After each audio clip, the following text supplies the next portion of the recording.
Greetings, VFI News supporters and anyone else watching this report. It's been another amazing week here in Israel, and it's also been pretty amazing over there in Iran, which we're all watching closely to see what happens next. The regime in Tehran continues to act like they won the war and did Israel and America a favor by agreeing to a ceasefire. They also continue to round up and execute dissidents and opposition figures, with a special emphasis on Iran's tiny Jewish population. Now, back in Israel, there's hope that the remaining hostages in the Gaza Strip might soon be released and that conflict will finally end. And there's mixed news on the economy. All that and much, much more is just ahead on this week's edition of VFI News from Israel.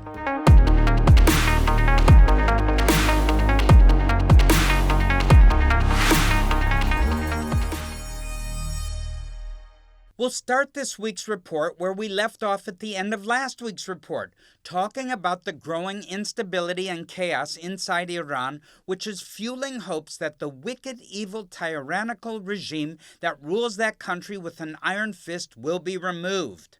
Someone wrote a comment on last week's video saying they were disappointed in me for not having any confidence that the Pahlavi dynasty can come back to rule Iran if and when the Ayatollah regime is overthrown. And it's more likely that Iran will become a failed state with no one in charge. Friends, I'm sorry if I hurt anyone's feelings by expressing this opinion, but I'm afraid I have very good reasons for thinking what's most likely to happen. Many people point to Shah Reza Pahlavi's statements that he has a plan for the first 100 days of a transition and so on. I'm glad to hear it, and I'll even be happier if I end up being proven wrong and this plan works great and everything goes smoothly and they live happily ever after. But you know what, friends? I haven't seen this plan, and neither have you, so maybe we shouldn't hang our hats on it just yet. Beyond that, I am old enough to remember when this man's father was deposed in 1979 and the Ayatollah regime seized power. You younger folks might have had a hard time believing this, but there were actually some really good reasons that this happened.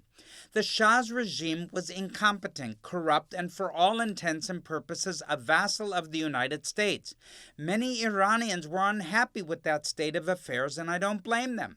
If the Pahlavi dynasty returned to power in Iran today, some things might get better in the short term, but it's likely that Iran would soon find itself right back where it was in 1979, with all the same problems that led up to the Islamic Revolution happening in the first place.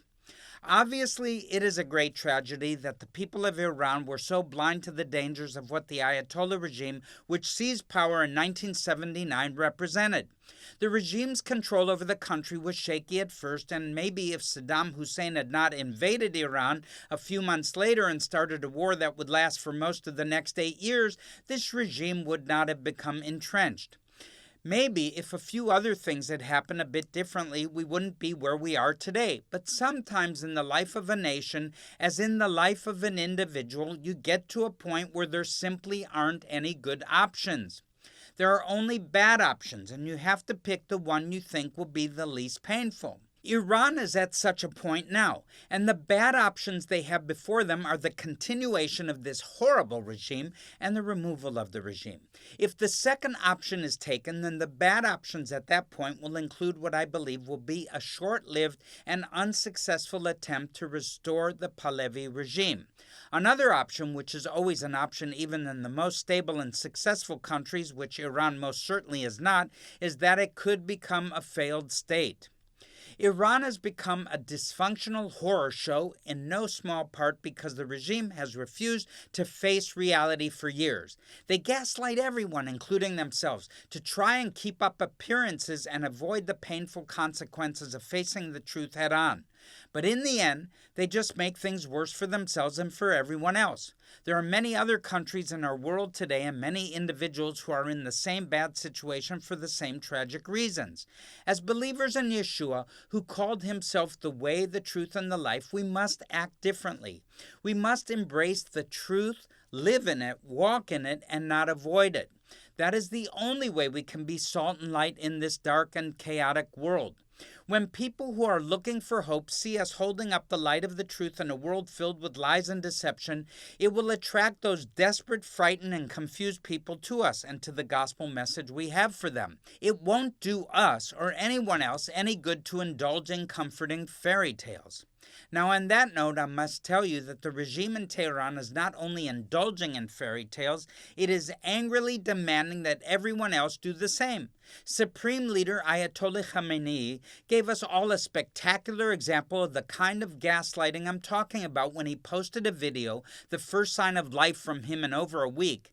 And in the video, he says that Iran won this war, did massive and crippling damage to Israel, gave the Americans a hard slap, and then agreed to a ceasefire in order to be merciful and gracious to its humbled enemies. President Trump was furious at this blatant deceit and posted a reply on his one social media account saying, in part, "Why would the so-called Supreme Leader Ayatollah Ali Khamenei of the war-torn country of Iran say so blatantly and foolishly that he won the war with Israel when he knows his statement is a lie?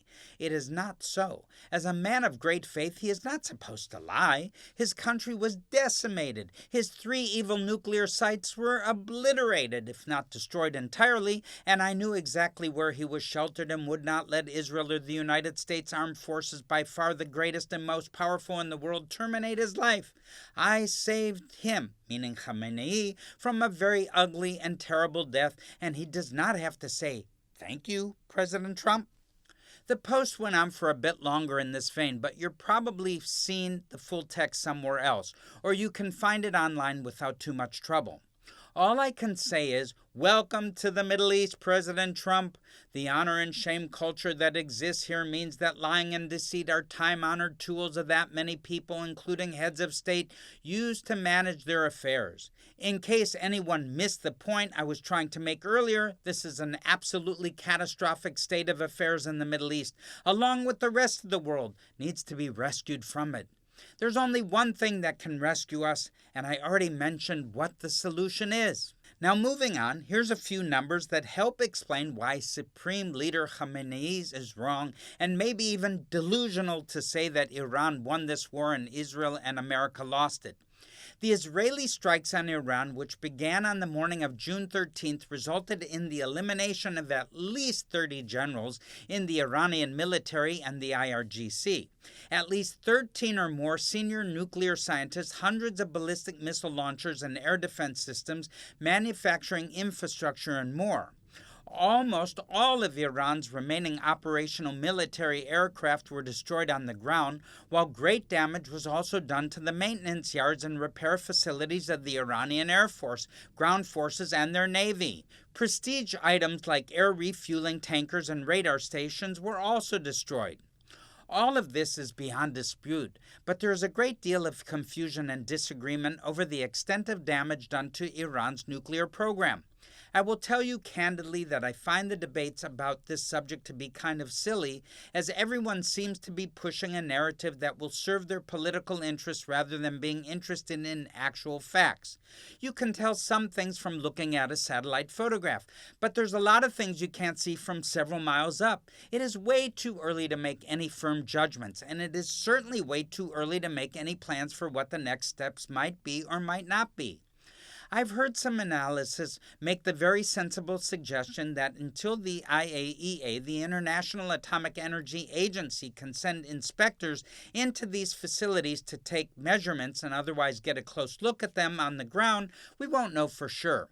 However, in my humble opinion, whatever the final analysis tells us, these strikes were worth doing both for their own sake and for the sake of all the second, third, and fourth order effects they produced, from the NATO heads of state meeting that immediately followed to the Kremlin, to Beijing, to Cairo, Jerusalem, Tehran, and everywhere in between.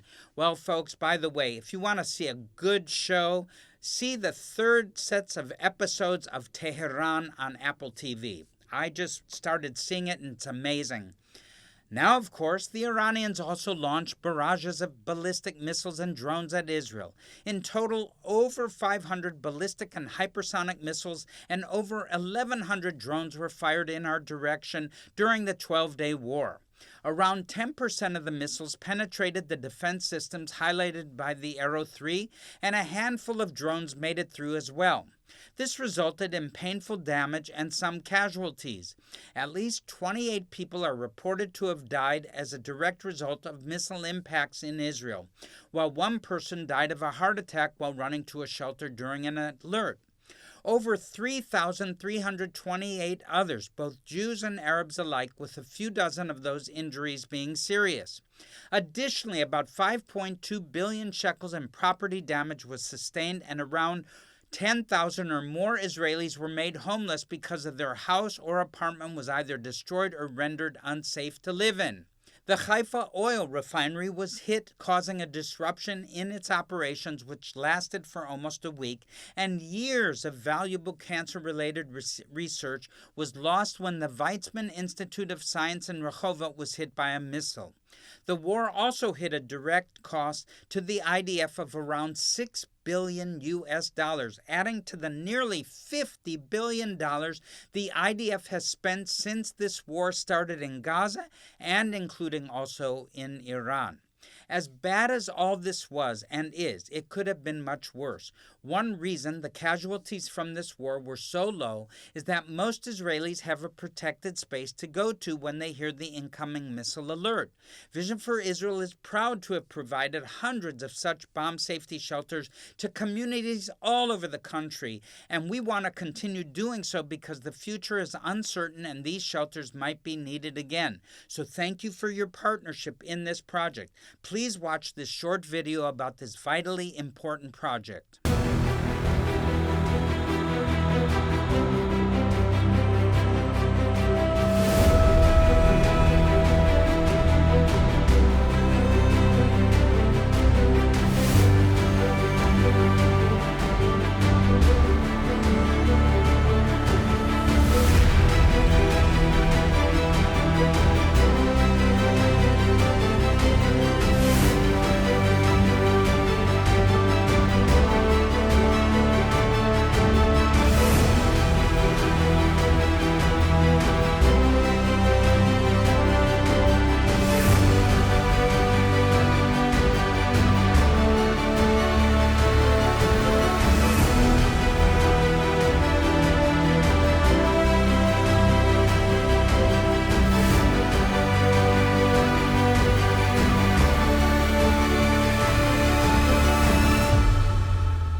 Vision for Israel has been installing bomb safety shelters since actually around the fall of 2021. During that year, there was a barrage of rockets that came into southern Israel, particularly by the terrorist group known as Hamas, and Israel had to find a way further in order to protect its citizens, its residents across the southern part of Israel. And so we sprung into action. We felt like this was a project that we had a personal invitation to fulfill.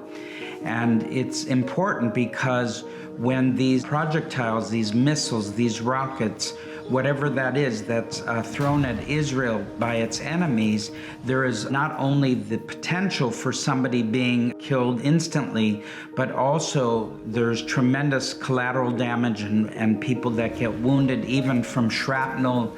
And so if you place a safety shelter at a bus stop, or in front of a high school or community center or a kindergarten or any kind of facility that's publicly accessible, the people can run into these shelters.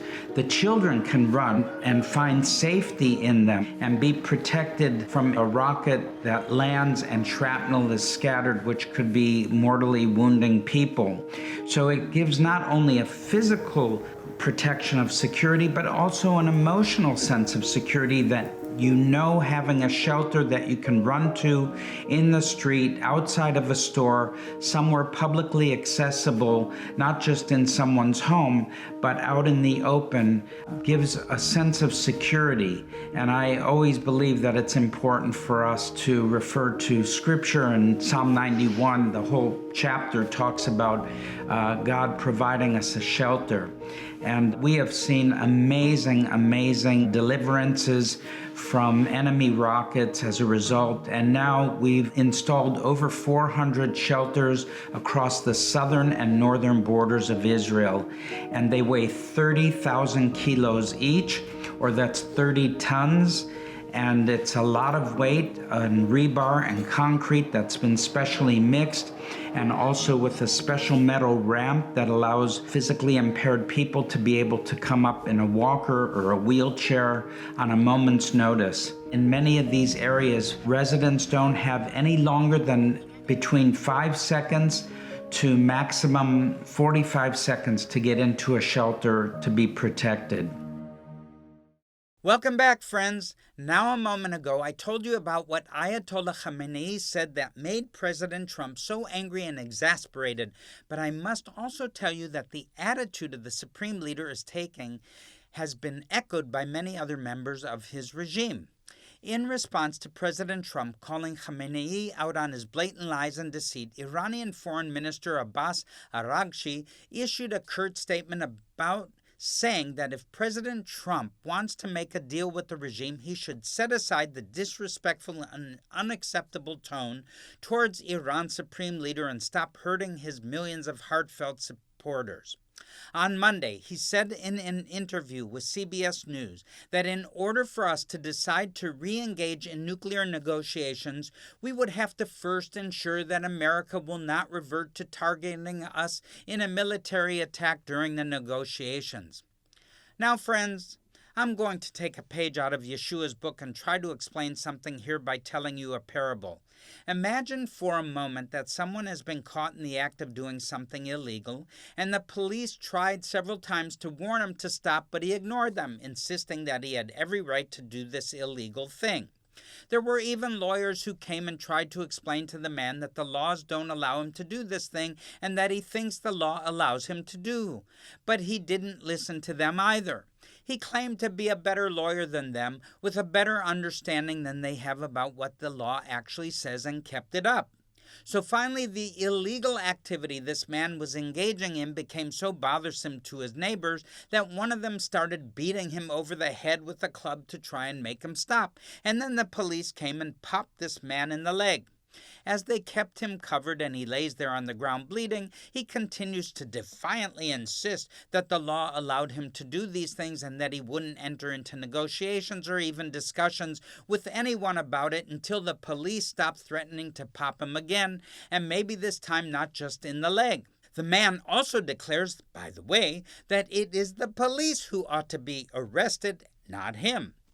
I'm not Yeshua, so my parable probably isn't as good as the ones he used to teach lessons, but I hope you get the point I'm trying to make nonetheless. This regime which rules in Iran is delusional, dishonest, dysfunctional, and absurd. Even its friends in Moscow and Beijing are sick and tired of it, and its proxies in Hezbollah, Hamas, the Houthis in Yemen, and elsewhere seem to have finally woken up to the reality that cooperating with it is a bad move. That's a great segue into our next subject, the ongoing war against Hezbollah, Hamas, and the Houthis.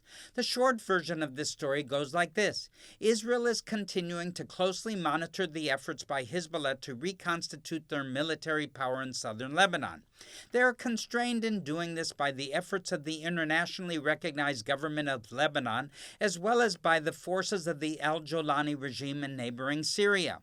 Hezbollah has to worry about the moves both of these forces might make against them, and it can't devote all its attention to menacing Israel like it used to. At the same time, Israel is free to devote significantly less attention and resources to Hezbollah than it used to, and that frees up resources to devote to other problems. However, once or twice a week, we'll hear about another Hezbollah agent who gets hit with an airstrike as they're traveling along a road, country roads, in southern Lebanon, Lebanon. I'm sure there's a lot less visible measures being taken against Hezbollah that we never hear about. Also, my speculation continues to be that the Lebanese National Army is taking a lot of measures on the ground to keep Hezbollah down, while passing on to Israeli intelligence that allows us to take care of the really difficult cases. In any event, the threat to Israel from Hezbollah is a small fraction of what it was just 10 months ago, and that's all to the good. Speaking of diminished threats, the Houthis in Yemen, are they still around? Have been awfully quiet lately. They said they'd join Iran in firing ballistic missiles at Israel in the recent war, but strangely they only fired 2, neither of which penetrated into Israeli airspace. They have also failed to follow through on their threat to start targeting American ships sailing through the Bab al-Mandab Straits between the Indian Ocean and the Red Sea. In fact, they've hardly done anything for the past few weeks, and once again, that's all to the good. I have a theory about why they're being so inactive right now, and my theory is that they relied heavily on Iranian technical advice and assistance to carry out their attacks. Well, now the Iranians are in no condition to assist them and left them to their own devices, maybe a slingshot, literally and figuratively. The Houthis are unable to threaten anyone as they did before. I could be wrong about that, but this is what I think is going on. Now, as nice as it is not to get alerts and sirens telling us to go to the bomb shelter several times a day, Israelis are still suffering from the effects of this war. You heard me mention before that over 10,000 Israelis have lost their homes and apartments to Iranian missile attacks, and many more are struggling with unemployment, especially in the tourism sector. Other parts of the economy are starting to make a modest recovery, but thousands of households are struggling, both Jews and Arabs alike. So here at Vision for Israel, we're doing what we can to help those who need it, and the needs keep growing. So please watch this short video about how you can help us be a blessing in the midst of these troubled times here in Israel.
We all know that since October 7th, 2023, Israel has faced really tremendous challenges, not only because of the death and destruction that happened along the southern border of Israel in many of our communities, but also across the northern border, to where at one point we had over 100,000 Israeli residents and citizens, both Jews and Arabs alike, who had to evacuate their homes. So it's been a very multi-layered challenge in order to meet the needs of the people of Israel. And that's where Vision for Israel has come to the forefront, networking together across the country with as many others as possible in order to meet the needs of people. And this is all from both security concerns to safety concerns to welfare concerns to even to the children who have lost their education and schooling. Finally, we turn to the ongoing war in Gaza against what's left of Hamas. There are two vectors of IDF's efforts in Gaza. One is the kinetic strikes against armed Hamas gunmen and terrorists, and the other is facilitating the distribution of humanitarian aid to the civilian population by the American private company called the Gaza Humanitarian Foundation. The first vector is going along pretty much as it has since the beginning of this war, with IDF soldiers, destroying Hamas tunnels and above-ground infrastructure, finding and capturing stocks of weapons and ammunition, eliminating gunmen whom they encounter, and generally fighting the good fight. The second vector is going much less smoothly, but it is still getting the necessary job done. Millions of Gazan civilians who were going hungry under the previous system of distribution, which was administered by a patchwork of UN, United Nothings agencies, and NGOs, are now getting food and other things they need on a regular basis. By the way, millions of meals. Of course, the UN and these NGOs are deeply embarrassed to see a private American company in cooperation with the IDF succeeding where they failed. So they're doing everything they can to discredit this effort, and Hamas is also pitching in by attacking Gazans who try to approach the GHF distribution centers and then telling the legacy media that IDF troops did it. The legacy media is happy to regurgitate these false narratives about how a bunch of Gazan civilians were fatally wounded in the vicinity of these distribution centers, which are supposed to be guarded by the IDF troops. The legacy media has been making money by portraying Israel in a negative light for decades. So why would they change their ways now? I say shut them down. By the way, Hamas has also directly targeted the GHF personnel, murdering some and harassing others. These are mainly Gazan civilians who took jobs with GHF because there's no other work to be had and because they wanted to actually help their neighbors. But that doesn't work for Hamas, so they're doing what they know how to do best, using violence, murder, and intimidation to try and force people to do what they want them to do. But even with all that, there is hope now that the end of the war in Gaza may finally be at an end.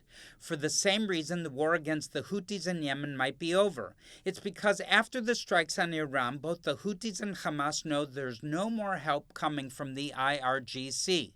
Without the help they were getting from the IRGC, they can't hold out against the IDF for long. So there is hope now, people, that the hostages will soon be released, I'm praying, and the war will finally end. The hostages are the only thing Israel still wants from Hamas, and until we get the hostages back, we won't stop attacking them. They demand making maximalist demands that the IDF will fully withdraw from the Gaza Strip and they'll be allowed to stay in power there and so on and so forth. And they're simply delusional, insane if they think that's going to happen. Now we're almost out of time for this week's report, so I'll just briefly talk about another big story that's making headlines in Israel this week, and that's the shocking news coming from New York City, a city I used to love at least, where Democratic Socialist politician Zohran Mamdani has clinched the Democratic Party's nomination for mayor. Now, of course, he still needs to win in the general election, but the Republican candidate, Curtis Silva, is still considered very weak, and the only other option is the incumbent mayor, Eric Adams, who is running as an independent despite being plagued by scandals and a historically low approval rating for his first term when he served as a Democrat. I suggest all you voters in New York City, if you care about your city, you better get out the vote. Now, many Jewish groups in New York are absolutely terrified because Mamdani has, among other things, endorsed the slogan, Globalize the Intifada, although he's enough of a politician to say he's not endorsing violence. That's like a celebrity doing a commercial for a certain kind of tennis shoes, but then saying they don't actually mean that people should buy tennis shoes. Friends, New York City is home to over 3 million Jewish people and some great restaurants, and I anticipate, though, a large percentage of them will soon be moving out. Come home to Israel, I say to all of you. Many will be coming here to Israel, and we're going to have a big job taking care of them. So at Vision for Israel, we're doing our part. So once again, visit our website, visionforisrael.com, to see how you can be part of this very important work. And on that note, I'm Barry Segal. I love you all out there, and this has been another edition of VFI News from Israel. God bless you and shalom.